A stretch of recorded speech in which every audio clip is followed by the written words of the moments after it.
Hi, Yasamika here and Rainier over there. Well, I promised you some more soul signs, and the battery's full up, so that we're going to get on with this now.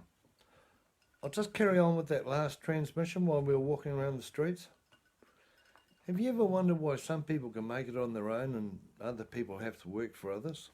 I'll try it that way, that might be better. Good God. It's quite a bright light. Well, some of us are programmed to create for ourselves, and some of us are programmed to create for other people. It's all part of the subconscious mind and its mind programs. If you're one of these people who are unable to create for themselves, and let's say they have trouble finishing their product, finishing their task, completing what they started out to, what you have to do is you have to look into your gestation and you have to look at your conception. Gestation is when you co-created making yourself, and if there's any hiccup or any drama or anything went down during your gestation, especially towards the end of it, let's say some family member disagreed with your presence on the planet, you might have turned up at the wrong time, your parents may not have been ready for a child yet, grandparents could be upset, the belief system that you belong to could be a bit upset with your arrival. Anything like that will put a block on your creation. Everything we create as a human being is an extension of ourselves. So if you have a mind block, oh, this is a crack up.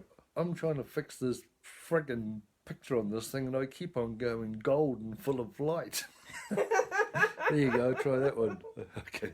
Well, that's what you're speaking Yeah, about, yeah, darling. yeah. Just get on with it. Okay. We get some instantaneous confirmations on this thing, don't we? Confirmation. Okay, so anyway, get back to creation. Have a look at your gestation. See what the situation was. See if you were wanted. See if you're a surprise. Oh, I've turned up at the wrong time. Far out. I've turned up and mum and dad are working really hard. Do they really want a baby? The subconscious, and if you take that personally in gestation, the subconscious mind will put a block on it and save you from creating yourself or an extension of yourself. So what that'll mean is that if you're a mum, you'll create for the family. You'll create for the kids. That's fine. It's not you. You can create for your partner or your husband or your wife. Nah, think it don't.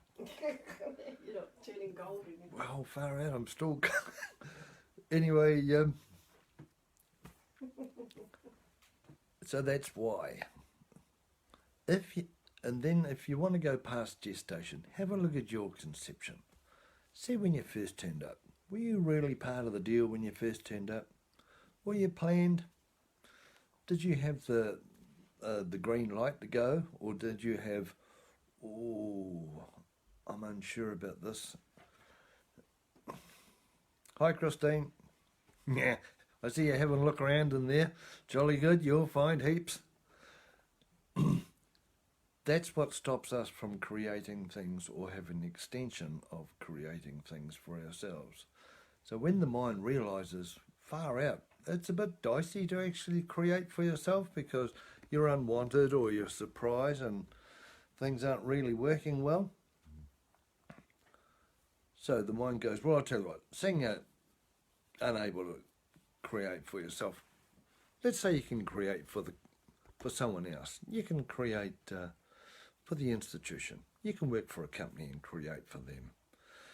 You can work for someone else and create lots of money for them. And you can extend yourself and really be successful over there.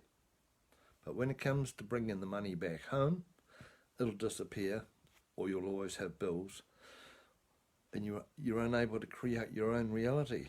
That's all a mind block, okay, because of conception and gestation. Now, get your head around that, and then I'll go over a couple more soul things. this third dimensional reality that we live in, the physical thing, everything's here. Everything. All we have to do is learn how to see it, or learn how to interpret it. And this is the only reality that carries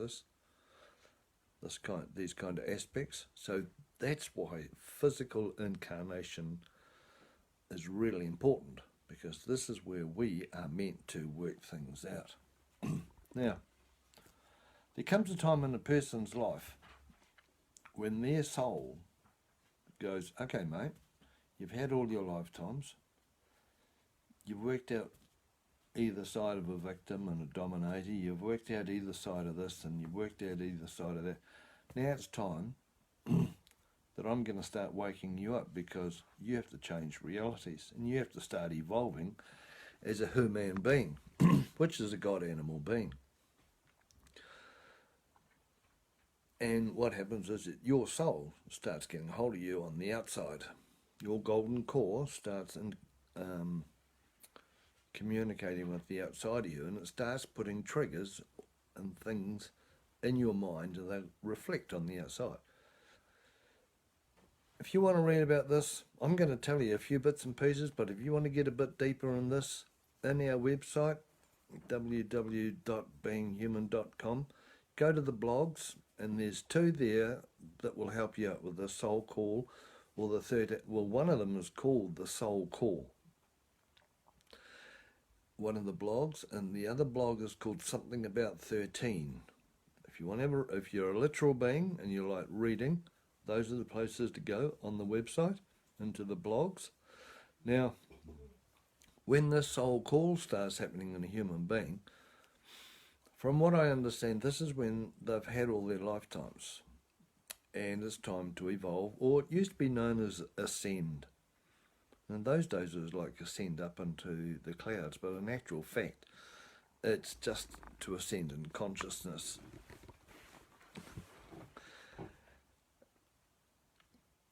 One of the first things the soul will do is the symbol, one of the main symbols for the soul is a flame, the eternal flame.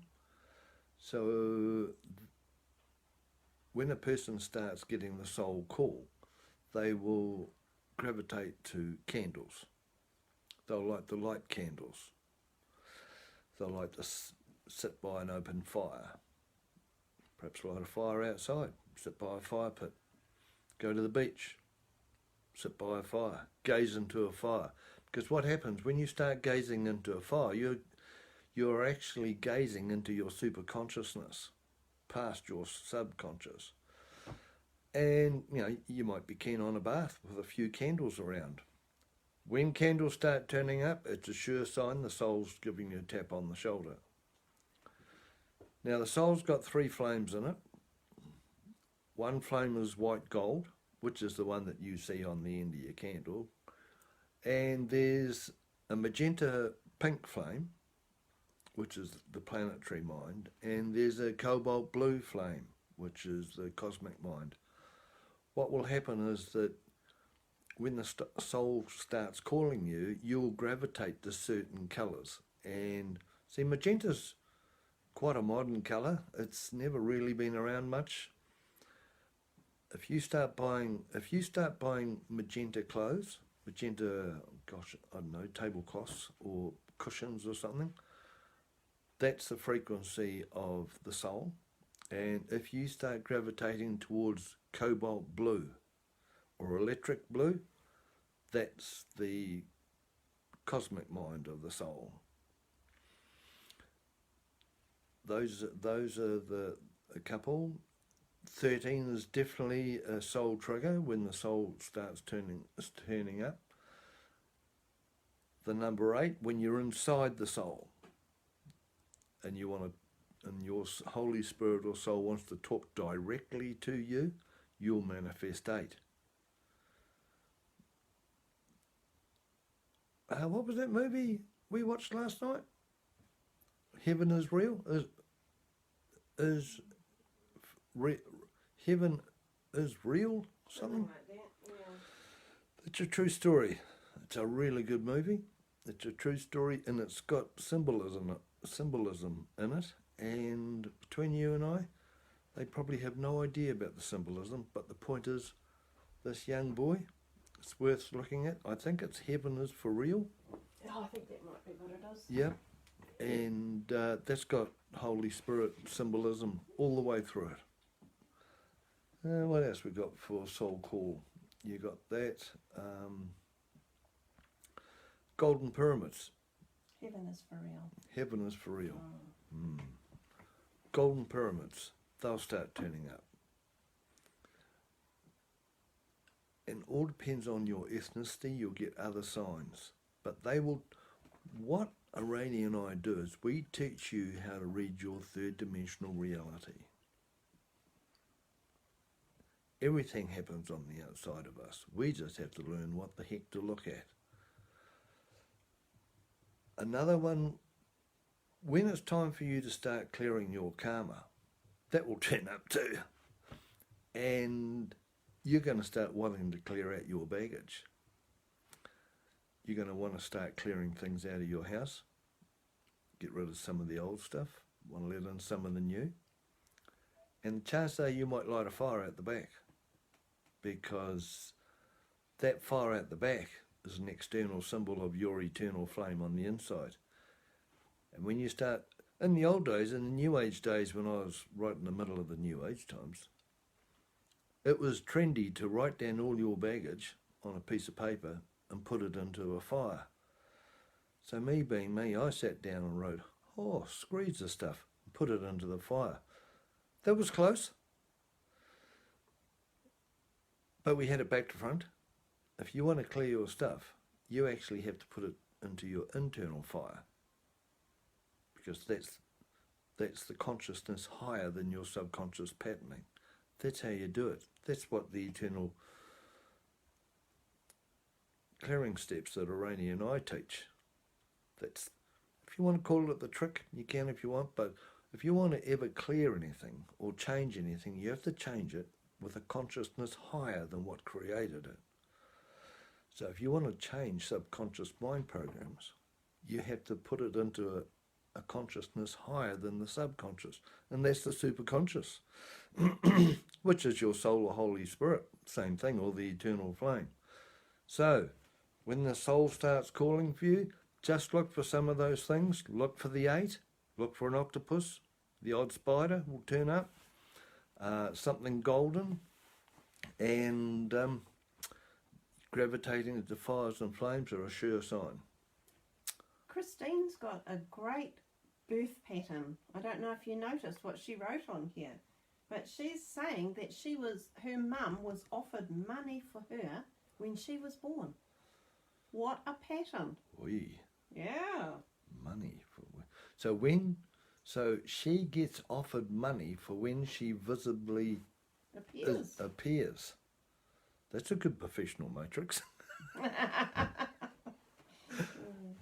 Oh goodness. Well, we better not go into that on public. Okay, well, from the lighter side of life, my face is still white and yellow. I wonder what it's like. I did my best to try and block out that light. God. It's just you. Yeah. In amongst the horses and the spider webs. Okay, trendsetters. Well, I hear there's a street party out there. Maybe lockdown time, but we all sit down and have a cup of tea and be quite a few metres away. And apparently there's one out there on the road. So I'm always been a person for a bit of a knees up and socialise. So we're going to pop out and say good day to the neighbourhood. Well, from me and from me. Okay, have a good day, everyone. Yeah, isn't that the Ronnies or something? Bye-bye. From me.